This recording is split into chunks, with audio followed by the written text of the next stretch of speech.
Bernie Sanders, Charlie, just says he's going to introduce a resolution, the No War vs. Iran Act. He says it's going to be an illegal war the president is going to take us into. Some people on the right, they're saying don't forget about Iraq. How are you reconciling these issues? Well, first, this is the moment that President Trump was elected for.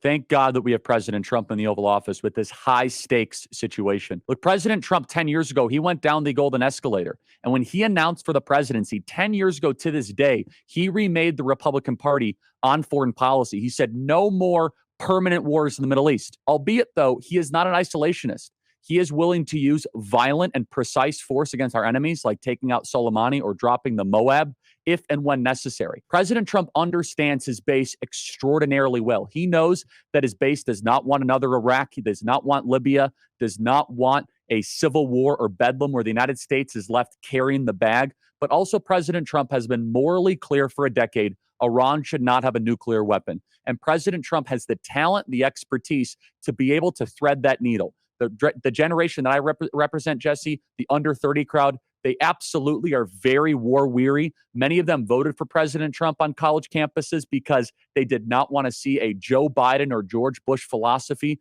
where we get into this endless conflict where we're sending hundreds of billions of dollars. I think President Trump will be able to balance those two things while defending our allies, saying that Iran will not have a nuclear weapon without having to deploy a single American troop or even having America involved from the sky.